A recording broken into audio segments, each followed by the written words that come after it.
everybody, and welcome to the Catholic Redneck, where I talk about religious and moral and social topics from the perspective of a Catholic who lives in the rural South.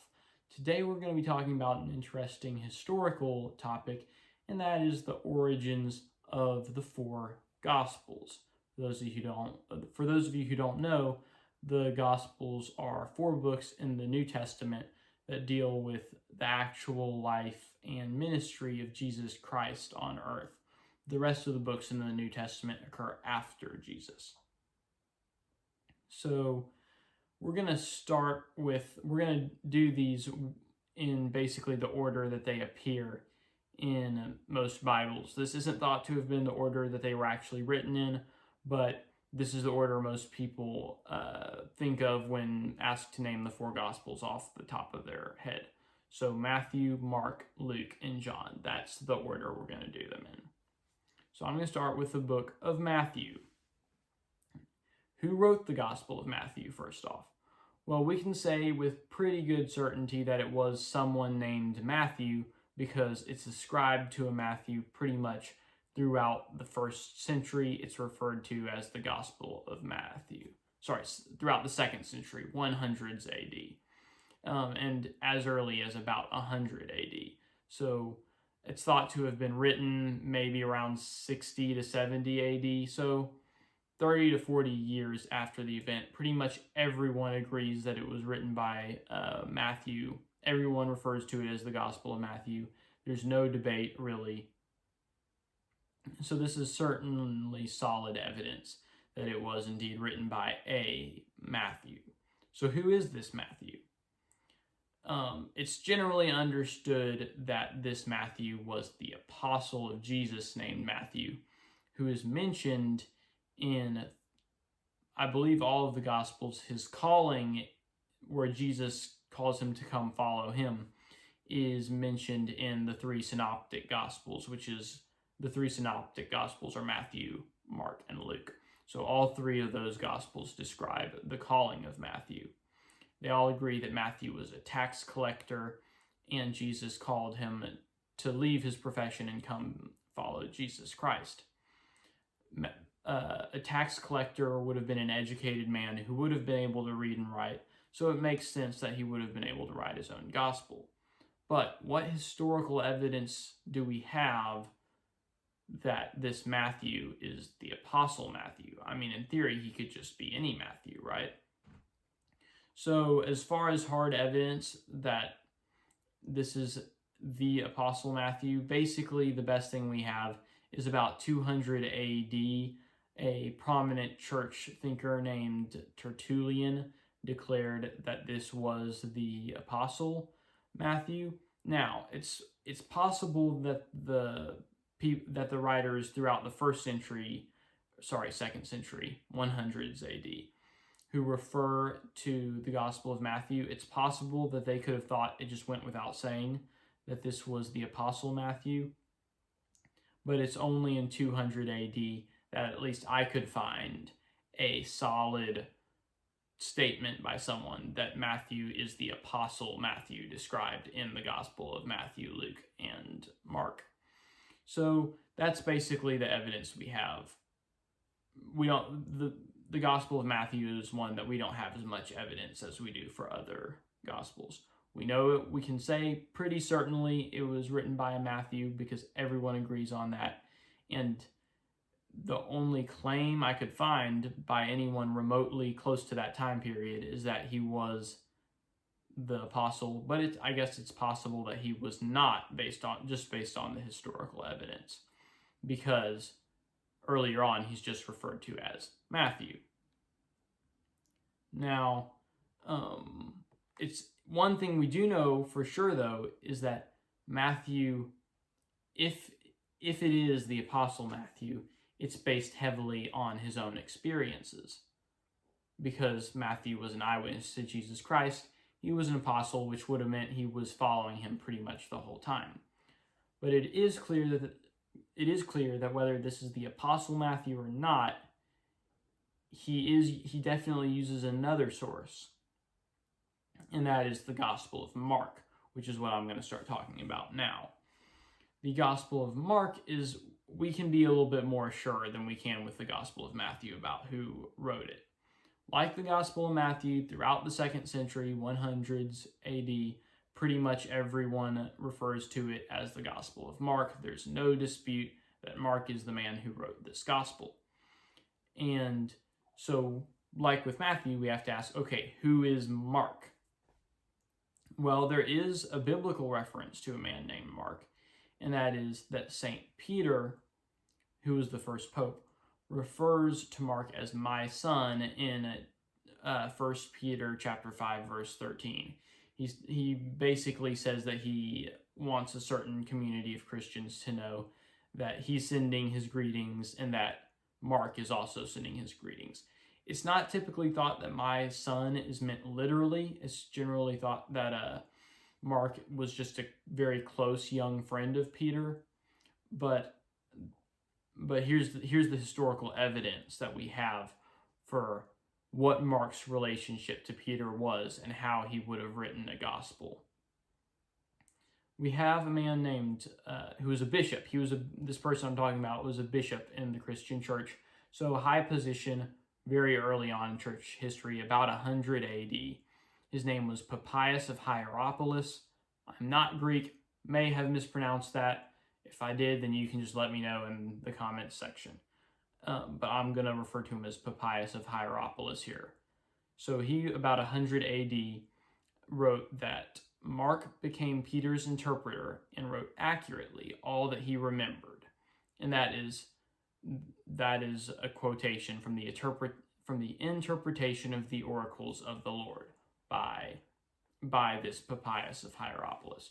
So he wrote that Mark was Peter's interpreter. This makes a lot of sense because Peter was a country boy from rural Palestine in before 100, first century AD. He probably, I would say almost certainly, could not read or write. He would have needed an interpreter, someone who could have written down things for him, especially because he was the first pope. That was a big role. Obviously, today, popes send out all kinds of papal bulls, do a lot of writing. If you can't write at all, and I'm sure a pope didn't have to write as often back then as they do today, but if you couldn't write, certainly you would have needed someone else who could write for you some of the time. So Mark is identified as this person as early as 100 AD. And again, throughout the 2nd century, everyone agrees on this. We also have Irenaeus writing in 180 AD. Mark, the disciple and interpreter of Peter, did also hand down to us in writing what had been preached by Peter. And that's from Against Heresies, Book 3, that Irenaeus wrote about 180 AD. And so everyone pretty much in the 2nd century agrees, yep, Mark was this guy who interpreted and wrote things down for Peter, and he wrote his gospel based on what he remembered Peter as saying. It should be noted that Papias of Hierapolis specifically mentions that Mark did not try to write everything in chronological order. He just wrote it down as he remembered it from Peter.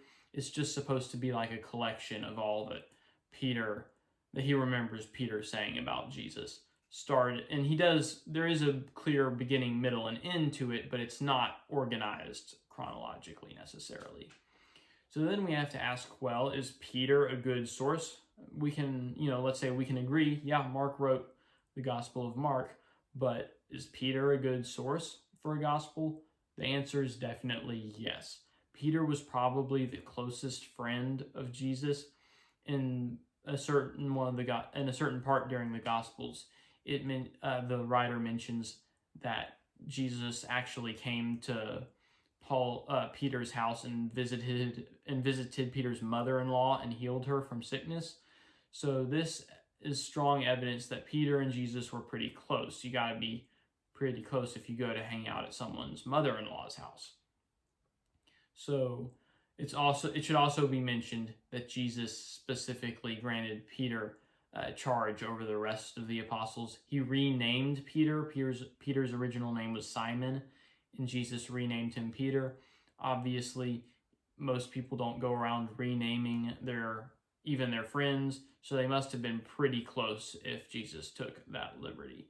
And Peter Jesus interactions, there are really so many of them in the gospel, that in all four gospels, that I could not even I've just touched the tip of the iceberg so far. So I'm not going to go into the full story there, but I will definitely say Peter and Jesus were very close. Peter was a very close friend to Jesus, very integral part of Jesus's inner circle. And if Mark indeed was who everybody thinks that he was in the 2nd century AD, then Mark definitely had a good source for his gospel. Now Luke. This is a bit of a longer story, so I'm going to try to go through it quickly, but I would say we can also say, as with Mark, we can be pretty sure about who exactly wrote the Gospel of Luke. And the key is that we know that whoever wrote the Gospel of Luke also wrote the Acts of the Apostles, because both these works are addressed to the same person, a man named Theophilus, who I assume is Greek. I may have mispronounced his name, but again, I don't speak Greek at all. So this Theophilus is addressed at the beginning of both the Gospel of Luke and the book of Acts, the Acts of the Apostles. And in the Acts of the Apostles, the writer actually refers back to his first book, which was about Jesus, right? He says, the first book that I wrote to you, basically, which dealt with Jesus. So that's a clear reference to his earlier book. And because the only book we have dealing with the life of Jesus that addresses a man named Theophilus is the Gospel of Luke, we assume he's talking about the Gospel of Luke. And another piece of evidence for this is that the book of Acts picks up pretty much exactly where the Gospel of Luke leaves off. So there's a clear continuity there. It's very hard to deny. And the fact that these books are also written in a very similar style that sounds like they're being written by the same person, it is as solid as you can be for ancient history that this is the same person who wrote each book. Now, how do we know that this person who, just because we know he wrote these two books doesn't mean that this person's a credible source? Well, from the book of Acts, we can find out a good deal about this person.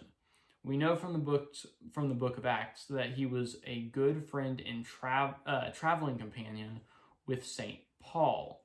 We know this because at several points in the book of Acts, the writer refers to the traveling party as we, the traveling party that Paul is with. Most of Acts centers on Paul. So he's talking about St. Paul's group in the first person, which would only be grammatically correct if the writer was part of this group. And it turns out that St. Paul does mention a Luke in his writings when he gives his greetings to a certain group of people 3 times, I believe, in his works. He also sends Luke's greetings to that group of people he's writing to. In fact, in the book of Colossians, the letter to the Colossians, Paul identifies Luke as the only person who's traveling with him right then. So this suggests that Luke was a pretty close follower of Paul who journeyed with him a lot of the time.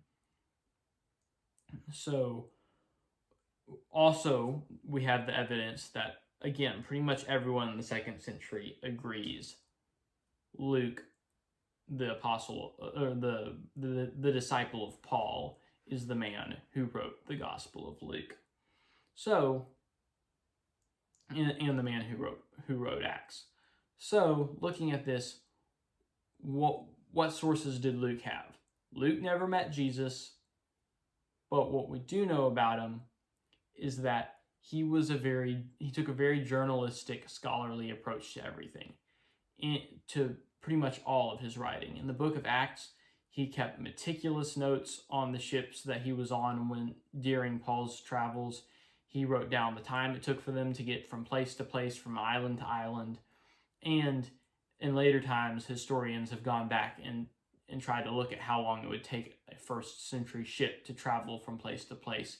And pretty much all of Luke's records are pretty dang accurate. So we know Luke is not, some romanticizer. We know he takes his writing seriously. But still, what sources did he have? It should be noted that he does not claim to have seen Jesus. He does not claim to be a close friend of anyone who does.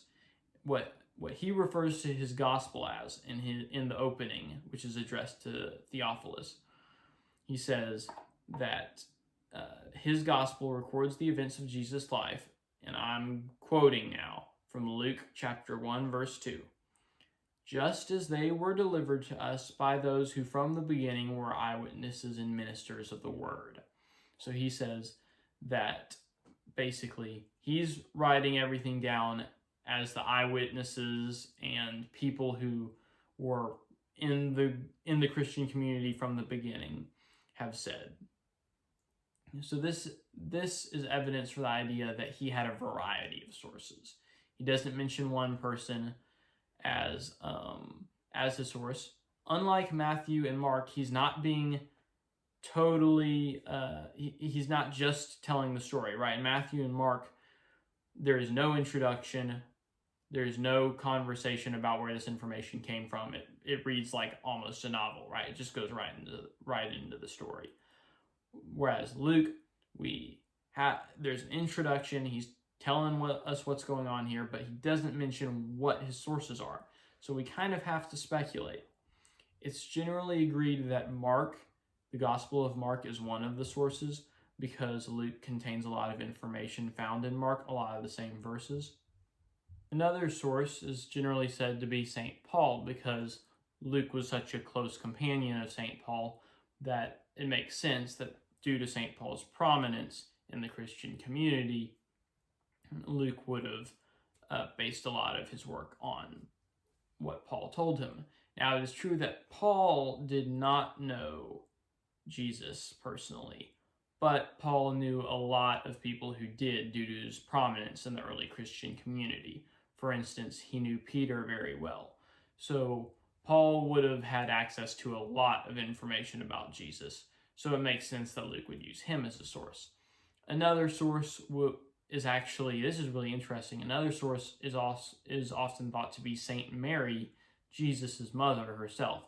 We don't know this for certain, but it's generally thought that this is the case among a lot of Christian scholars, specifically for the first 2 chapters in the Gospel of Luke. The reason why is because Luke was clearly a Greek, okay? All his writing is done in a very Greek style. But the first 2 chapters of the Gospel of Luke are different. They're written in a more Aramaic Jewish style, which suggests that the information is coming from someone who is a natural Aramaic speaker. And so we say, well, why is this person considered to be Mary? Well, it has to do with the birth of Christ is one. Joseph is generally presumed to have died before Jesus' crucifixion, whereas we know Mary was alive at the time of it from all the gospel accounts. And what's really, in particular, an interesting thing to note is that Luke chapter 2, verse 51 says, his mother kept all these things in her heart. His mother being Jesus' mother. So, Jesus' mother, Mary, kept all these things in her heart. Well, how would you know that unless she told you, right? So that's generally thought to be a piece of evidence among a lot of, not all obviously, but a lot of Christian scholars. And we don't know for sure that that his source for these two chapters are Mary, but certainly there are a large number of people who think that it seems this way. And Mary it's certainly plausible, maybe not most likely, but plausible that Mary was alive at this time, because Mary would have had Jesus pretty early on in her life that Jewish women all throughout that region, really, at this time in history, had their first children in their teens, oftentimes. And if the Gospel of Luke is written in the late 50s AD, which it probably was due to the fact that we know it was written before Acts, and Acts kind of ends around the early 60s AD, in a kind of a weird conclusion where Paul goes into house arrest, and we don't know exactly what's going to happen to him. Well, we know from other historical sources that Paul was killed in 62 or 64 AD, 2 years into his house arrest. So we would think that the writer of Acts would have included Paul's death if it happened, because the book of Acts is so centered on Paul, and because the writer made a point of including other martyrdoms, like the martyrdom of St. Peter earlier on in the book of Acts. So certainly it probably would have been included as a resolution to the story if it actually had happened by then. The fact that it hadn't suggests that Acts was written 60 or so, early 60s AD, and that because the Gospel of Luke was written earlier, Gospel of Luke was probably written early 50s AD, so Mary would have been about 60 or 70, give or take. I'm not saying exactly how old she was, but she would have been about that old when the Gospel of Luke was written. So it's certainly reasonable to think that she could have been the source for those 2 chapters. Now the Gospel of John. The writer of the Gospel of John, we really do not know. We have no sources who actually wrote the Gospel of John. But we do have some ideas about the source of it. The reason is because the writer refers repeatedly throughout the Gospel of John to one character who's just named the beloved disciple. Sometimes this is translated as the disciple whom Jesus loved. And he's never given a name. At the very end of the Gospel, the author says this of the beloved disciple: "This is the disciple who is bearing witness to these things, and we know that his testimony is true." John chapter 21, verse 24. So there's this beloved disciple who's finally revealed at the end of the Gospel to be the man who was the source for this whole writing. Unfortunately, the author never names this apostle, so we don't know who he was through this. But we have another source, and that is the church fathers of the 2nd century, 100s AD. They pretty much all refer to this gospel as the Gospel of John. Well, there was only one disciple named John, so that gives us a pretty good idea of who this eyewitness was. The fact that in the century after the Gospel's writing, no one disagrees about who wrote it. Complete consensus. Everyone agrees that the source, the beloved disciple, the person who's telling them all this, is John. So that's pretty solid evidence. As to who wrote it, we don't know. It could have been anyone who could write, who John got to write down his experience for him.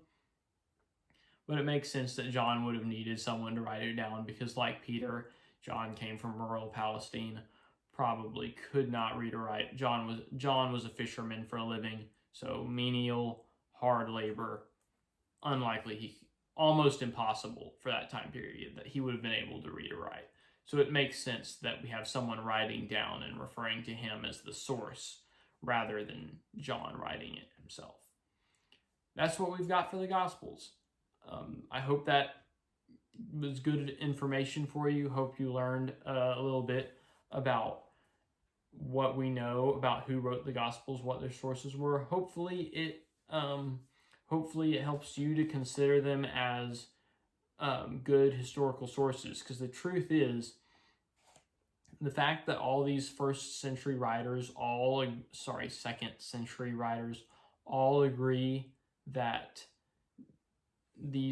all 4 of these gospel writers They agree on all four, right? All these church fathers agree on who these writers were.